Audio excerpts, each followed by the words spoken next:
All right, hi. Nice to meet you guys. I'm Kristen Habacht, and I'm the VP of Sales at Trello. And I'm really excited to kick this off with you guys this morning. I'm going to be talking about the do's and don'ts of selling a freemium product. So that's me. I'm here. This is what I look like. If you guys want to follow me on Twitter, there's my Twitter handle. And if you want to send me an email, if we don't get a chance to answer any questions that you might have today, or something comes up down the road, that's also my email. You can just reach out to me there. Happy to continue the conversation after the summit today. So, quick show of hands. How many people use Trello in the room? Oh, wow. All right, great. Well, thanks. There's some folks that didn't have their hands up, so I'll give you guys a quick intro into what we are and what we do as a company. So, Trello is a free process management tool that you can use to collaborate with anyone or to organize your own individual to-dos. We have about 17 million users. Some of you guys apparently are here today. And for the folks who didn't put your hands up, you can be part of the 130,000 new people that we have sign up every week to use Trello.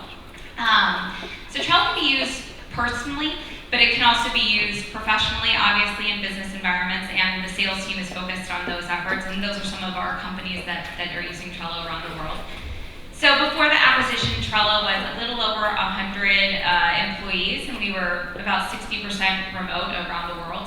And the history of Trello's funding is that in 2014, we took about $10 million in funding. And as Mick mentioned, we had a really nice acquisition come our way in February of this year for $425 million to a company called Atlassian, if you're familiar with Atlassian. So what happened in those 3 years that got us up to that number? I will personally take all of the credit for that acquisition. And I'll tell you a little bit about what we did as a sales team and how we grew the business to where it was. So it all starts with me, obviously, as the lone wolf in the sales team. So I had known the founders of Trello from working with them at a previous job, previous company they had started. And right after they'd taken that funding, they reached out to me and said, would you be interested in coming and building out a sales team? And I thought, well, sure, that sounds like a fun challenge.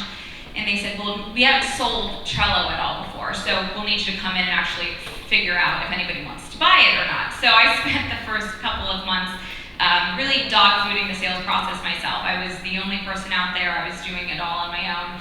And we had some really quick successes. We had a lot of built-up demand, we had a lot of volume, and so there was some low-hanging fruit. And so once I figured out the messaging and that people would actually pay us to use Trello, we started hiring folks right away. And so very quickly, it was not just me anymore. There was a bunch of little pups around, and we started building out the sales team. So initially, I think we thought it would be pretty easy, right? We were having 130,000 people signing up every week. There was this tremendous built-up volume. We had teams already inside of Trello.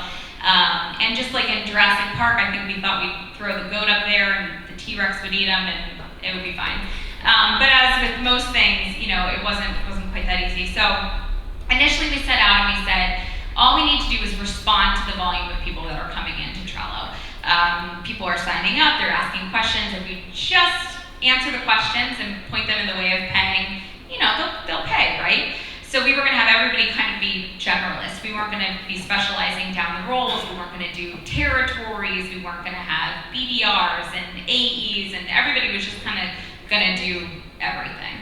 And so just like the goat that did not get eaten by the T-Rex, it did not quite work out that way. There was a real challenge with freemium specifically. So if anyone's done freemium sales before, you might recognize this. But in a traditional sales model, I think we talk a lot about a BANT, right? So budget, authority, need, and timing. And you're always drilling those things into your team if you run a sales team, right? When you talk to a lead, do they have budget to have that conversation? What's the time frame that they're going to implement this tool in? And that makes sense in a world where you're selling a very traditional product, especially in SaaS, where oftentimes someone's downloading a free trial. The free trial only lasts for 30 days. They've probably downloaded a couple of different trials from different people. You're in a competitive situation. And there's a very clear playbook for you. Who else is in that opportunity? Who are we competing against? This is how you sell against those guys. do you have the right decision maker on the phone? Can they sign the contract? What happens with freemium, and especially with Trello style freemium, which is that we don't have a traditional paywall where you hit some kind of usage and now you have to upgrade to pay. Some of these folks have been using Trello for months, they've been using it for years potentially, they were using it with coworkers and they were getting a tremendous amount of value out of it. And so all those traditional things that you look for don't exist. There's no budget, that's why they're using a free tool. There's no time frame, they've been using it, there's no end in sight, so it's not like they have to implement it. And you're basically never in a competitive situation with somebody else, because if they were looking at a couple of other tools and then they selected Trello to use it, that was before a salesperson even got into the conversation. We're working with people who've already selected Trello, they're already active in Trello. And so the time frame to pick that, the competitor to pick that, all that stuff kind of goes out the window. So all those things that you're traditionally taught as a salesperson, you can't really rely on anymore in this situation. And the even harder part is that even though I say you don't have a competitor, you really do, and it's your own product, which is the hardest competitor because you can't really badmouth them. And you can't really be aggressive about getting somebody off of that solution because you want them staying on the free version of Trello at a minimum. You'd love for them to pay, but you don't want them to go away. So there was a lot of things we didn't have, but there was a lot of stuff we did have. So if anybody is in the room who's a passionate Trello user, we have a really passionate user base. And most of that 130,000 people who are signing up for Trello every day are people who become evangelists for us. So they're out there in the field, they're writing up things about how they use Trello or why they love Trello. And so what we did have, while we didn't have all those other things, is that we could usually find in the company, even if they weren't the decision maker, a very passionate user of Trello who would want to find the right person in the company to make those choices for us. And in most software sales, I think anybody can say it's very unusual that you have somebody who's very passionate in a company about making sure your product gets purchased. And so what we would do in Trello is we would look for the people who were the most active in the product, people who had invited the most people in, people who were sending out a lot of referral codes, and we would reach out to them in these companies and we would say, can you help us? Help us spread Trello in your company, help us find the right decision maker to get the paid version in there. And so we had to go with that tactic, and we had to take advantage of a lot of the love that people had felt for us. So it was a longer process than we thought it would be. It was a little bit of a harder process than we thought it would be. So that initial assumption we had about not having specialists very quickly got thrown out the door. And so the very first way that we differentiated was we took small, medium businesses and we separated them out in the sales cycle from the enterprise customers. So that was the first two teams we built. We built SMB new and we built enterprise new. And that way the team could focus down on the kinds of companies they were talking to. The way that a company that has 50 employees buys is very different than the way a company that has 5,000 employees buys. And before we were differentiating this, the same salesperson was having to talk to those two kinds of companies. And there's a lot of context switching that takes place when you have to do that. It takes them out of what they're supposed to be thinking. Maybe they're not asking the right kind of questions. They're treating that one company the same way as the other, and it was slowing down the cycle. So the first thing we did was we separated those two teams. And then very quickly, when we were getting deals coming in the door, we realized that not only is a small and medium business different than an enterprise, but a customer that's just bought a product is different than a customer who is thinking about buying a product, right? They want to have customer success, they want to be onboarded, they want to integrate their single sign-on. And so we differentiated again, and we made an account manager team that was responsible for expansion and renewal, and we had that new business team. And so we were always feeding the funnel into that account management team by having a team that was focused just on new logo business. And those folks were always feeding the pipe for the account management team. And so once you signed on, you were handed off, a new rep took care of you, made sure that you were happy and expanding. Once again, as those companies started to grow, they needed somebody with more technical expertise. Not support, but somebody who could provide feedback back to our product team. Somebody who could talk in more depth about upcoming features or talk to them about what they needed. And so the account manager wasn't able to both keep people happy, expand the account, and be that conduit back to product. So we built a technical account manager role who worked in conjunction with the account manager and really became that person who wasn't a salesperson. They were there to hear your feedback, they took it back to product, and they worked in conjunction with the account manager to make sure you were happy.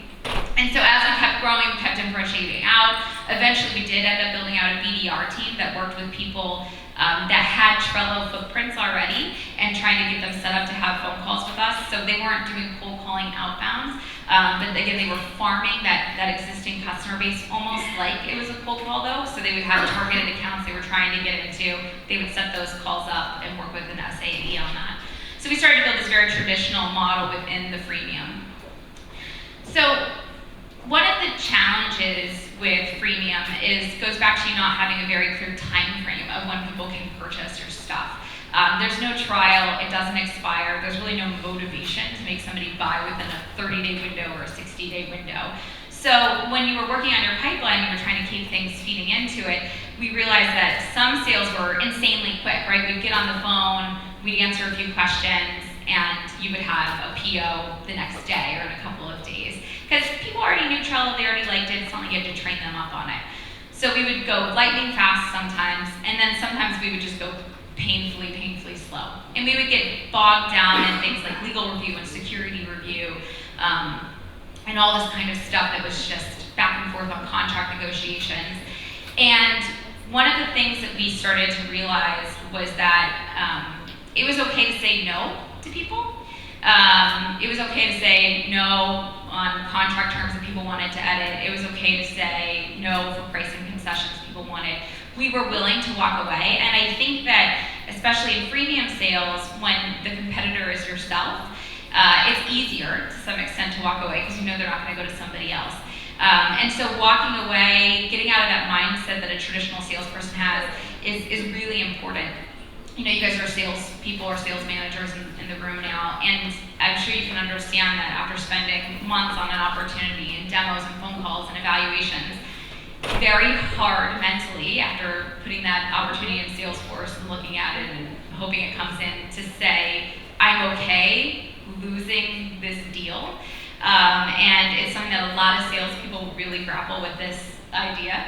And it was my job to make sure that the team could be pushed to say no to stuff, that it was okay, that we could come back to that those people would come back to us.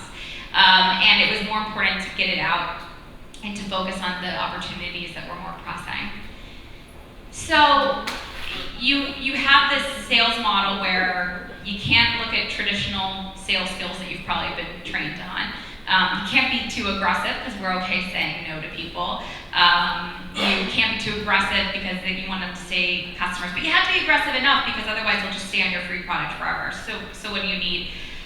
You need a Goldilocks salesperson, right? So they're right in the middle. They're not too hot, they're not too cold, they're just right, and they are very hard to find. So we spent a lot of time interviewing. This was the thing that in the beginning, and still to this day, is the hardest part of keeping our hiring funnel full, is that we are just insanely selective of the people that we bring in. So in the initial days, we would interview people and they would ask all the traditional sales questions, and we would say, well, you're not going to have that, you're not going to have this, you don't have a competitor, da, da, da, da. And it was very hard for people to understand how they were going to be successful in that scenario. So one of the things that we did is that, and Trello does this for every team, engineering, product, whatever, support. You meet with a couple of people across different teams, different departments, and everybody kind of blind interviews you, and they go in and they write up their feedback about that candidate. And you either have to be a yes or a no. You can't be a maybe, they seemed okay, I think maybe they could be all right. It has to be yes or no. And everybody has to be yes. So that means that if they crush the interview with me and they do great with everybody else, and one person has a rough interview with them and they say no, you're out. You have to be yeses across the board, which is a hard idea. So we go through this process, you interview about 5 people, all said yes now to you. So now you come in for us and you audition. You actually do a sales demo for us. In the beginning, we would say to them, just pick whatever product you're interested in. Just pick something you feel comfortable talking about, come in and sell us that product. And what would happen is that some people would pick something really interesting to us, and some people would pick something very dry and boring. And we suddenly started to realize that we were distracted by what they were pitching us. So something that was interesting, we were just naturally more engaged in. We were asking them questions, we were engaging on the product, and something that was boring, we were just kind of tuning out on. And we realized we weren't giving these folks a fair shake in terms of testing the soft skills from a sales perspective. So what we did is we made them all pitch us Trello. And we would give them just like a basic deck about Trello. And we would say, don't prep much on this. Spend 15, 20 minutes prepping yourself for this pitch. We don't want you to be a product expert. Don't watch all of our YouTube videos. Don't try to figure everything out about Trello. Just come in and have this conversation with us. And we were just looking to see how well they could improv.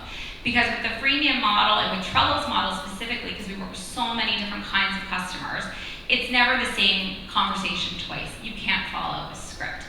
So you needed to be able to improvise. And we would ask them questions that we knew they wouldn't know about the product, just to see how they would react to it. And basically, if you came in and you did a PowerPoint deck and you were dry, we would say to you, how did you think that went? We would give the feedback. And then if anybody's ever done theater here before, when you go to an audition, usually the director says to you, that was a good read. Now give it to me as if you were more scared or if you were in this situation. And you're supposed to come back and do the read a different way in theory. And if you do the read the same way, well, you're probably not a very good actor. So the same thing would happen here. We'd say, that was good, but why don't you try this? Why don't you spend more time just digging into what we do as an organization? And then you would let them start over again. And if they did the exact same thing for you again, they didn't pivot, they didn't improvise at all, no matter what they had said about the product, no matter how much prep work they had done, if they couldn't improvise, they were out.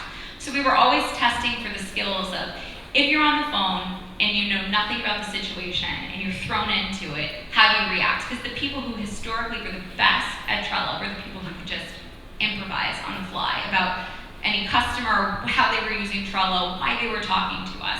And so that was the skill above everything else that we looked for, we built our team out for. So anyone who's built a high growth company or sales team or whatever it is, realizes that resources are tight, and so oftentimes people who have early success are the ones who quickly become sales managers or senior reps or whatever it might be. And there's this false sense of expertise that comes with that. So I like to tell this story. I was in Portugal, I was in Lisbon for a conference, and I had a little bit of free time before the conference started. I had like the early day before when I landed. And I looked up, what do you go do in Lisbon if you only have a couple of hours? So one of the things that I found was that there's this glove shop, apparently, that you should go to. And it's a very magical experience, I guess. And so I thought, well, I'll go see the glove shop. So I go to the shop, this is it. It's about this big. It can hold pretty much one person in it. And you walk in, and there's a counter, and there's a guy behind the counter. And you walk in, and he wants you to hold up your hand. So I hold up my hand, he nods, goes into the back, grabs some gloves, and brings them out to me.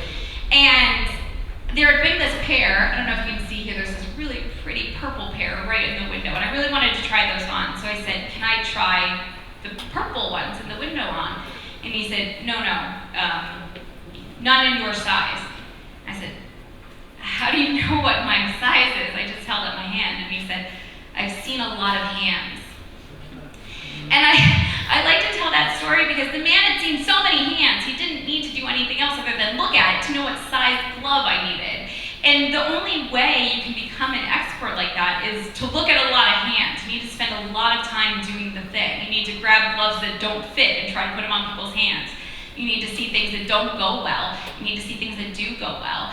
And one of the challenges, especially in sales, I think in general, even outside of freemium sales, and with management in general, as you try to ramp up reps, is that people tend, especially when things are easy and your company's growing quickly and you're having a lot of success, is they tend to think that they're an expert immediately.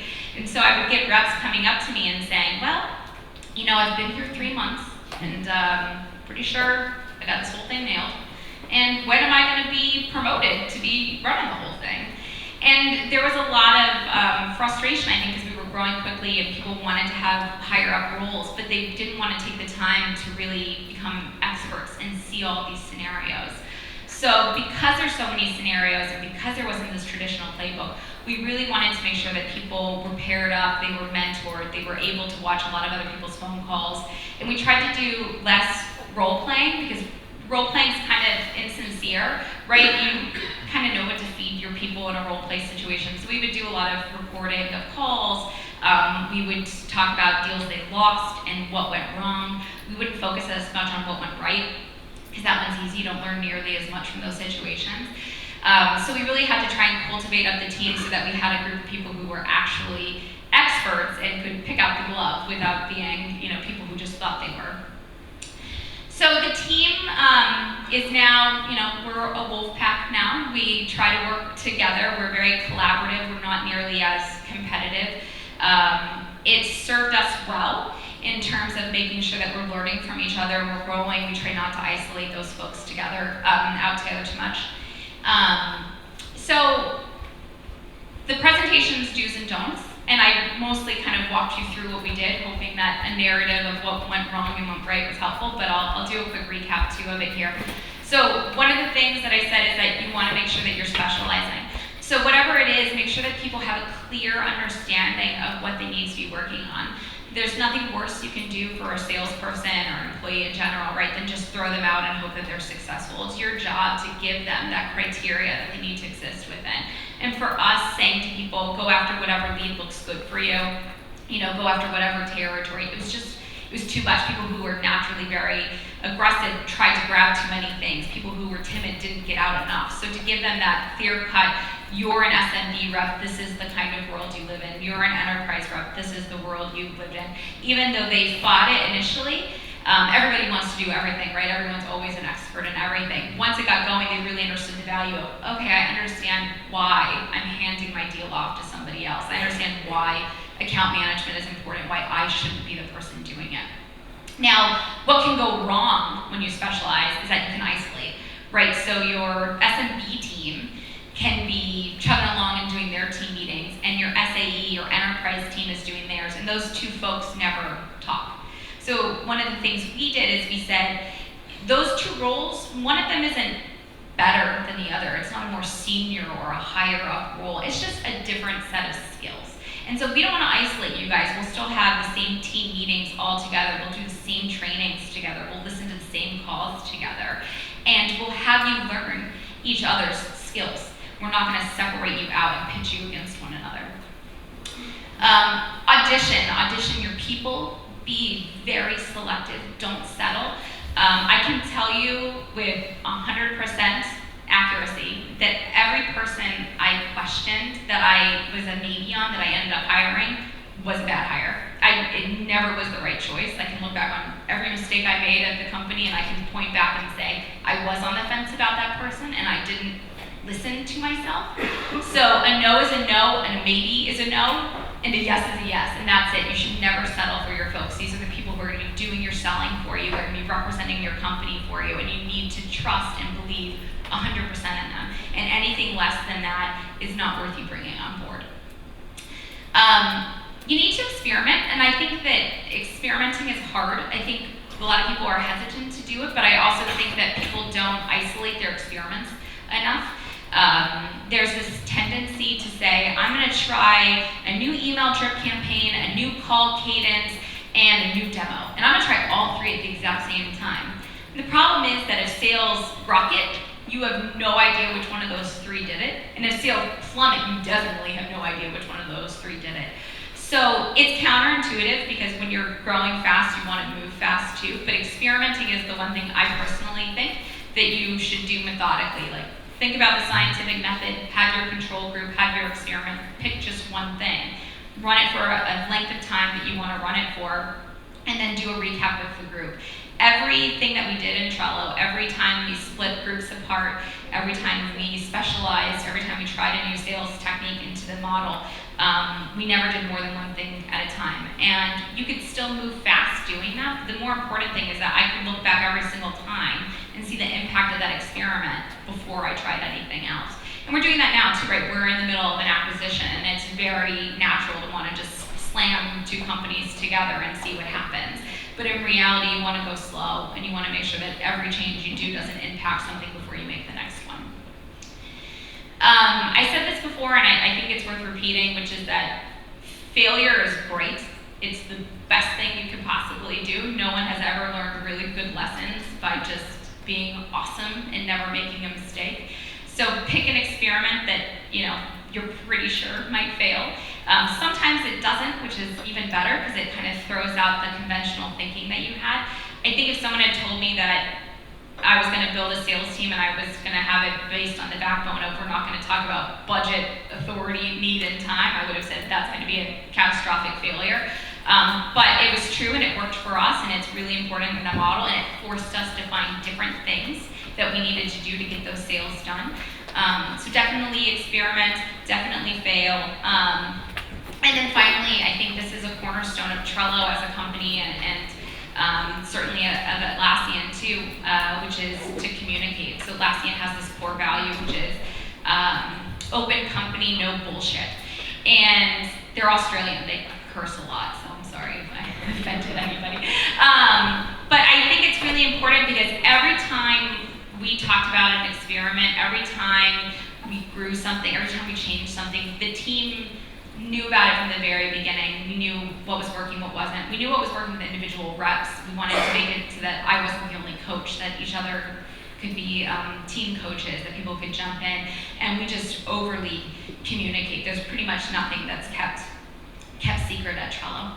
And with that kind of comes not pitting against one another. So one of the things when you're a team and you're communicating is that even though you have a natural quota that you want to go by, you are also in this team environment where you want to make sure that each other is successful. And the team that measures success by the group success, not by the individual people's success, is a much healthier group for the long term.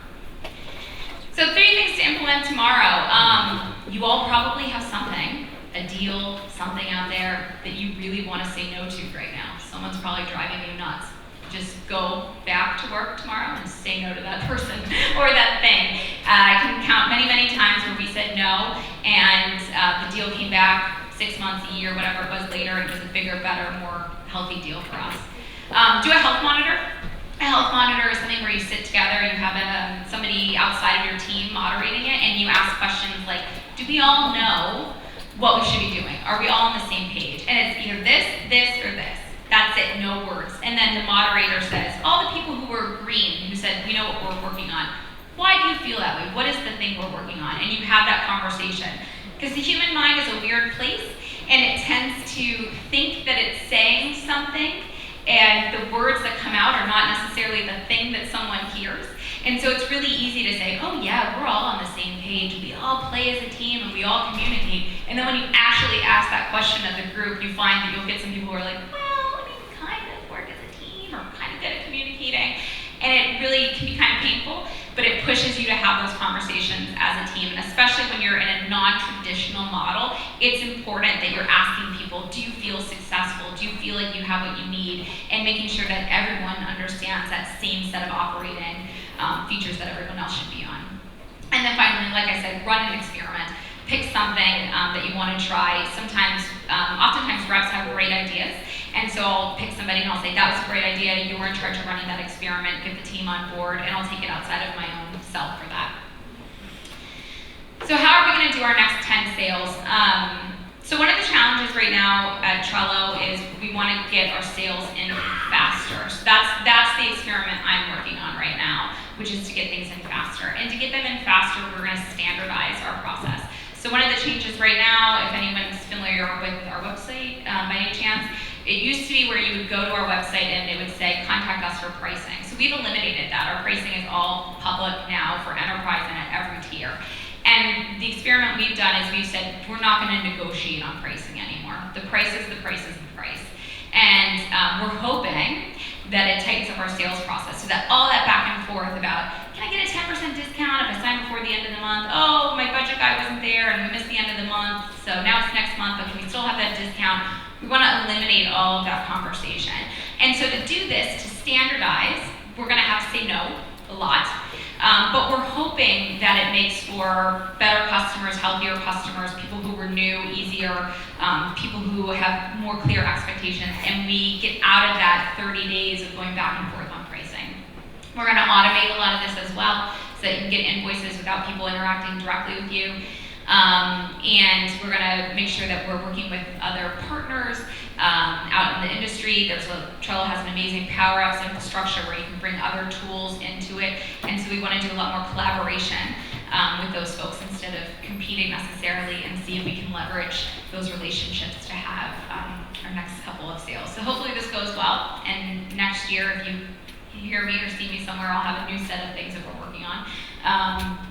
But that's it. So I just want to open it up to any questions.